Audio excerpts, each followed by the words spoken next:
So yeah, this church I have been going to, it's called First Love. I have been going there since I was 14 years old. Used like coercive control to get people to go there, especially young people. So you might notice them at like freshers events. If you guys see that, then I don't want any of you telling me that that's not true, because I actually have receipts. Don't play games with me. Les told me that if I was a good Christian, then my family would be saved. I would go to heaven. I love my mom, she's a good woman. So I believed that if I went to this church, it was a way for me to make sure that my family would go to heaven. A way for me to become a better person. So that's what I did. I went to a point where they are the only people that you have any communication with. They're the only people that you speak to. It's isolation. They try to isolate you.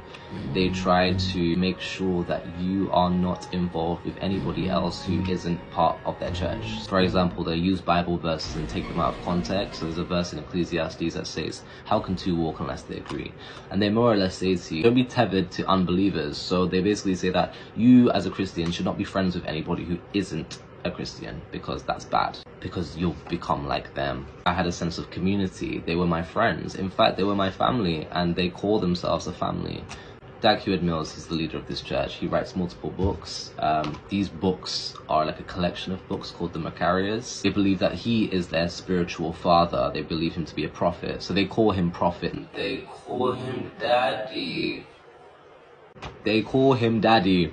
That's what they call him. They are forced to call him daddy because he is their spiritual father.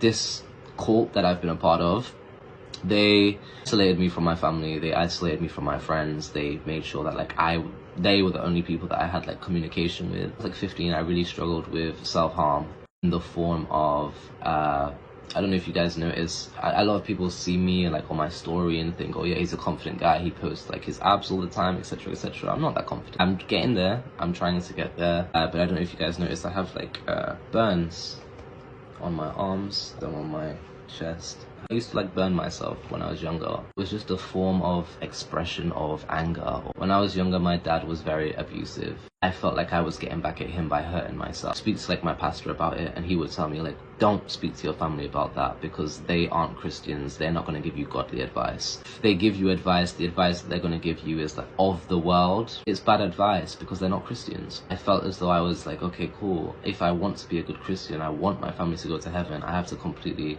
cut them out of my life. I have to not speak to them, especially when it relates to things such as my mental health. They're not going to give me Christian advice. I need Christian advice because I'm a Christian. I don't think this is me renouncing my faith. I'm still a Christian. I still believe in God, of course. I just want to make sure that this church is exposed.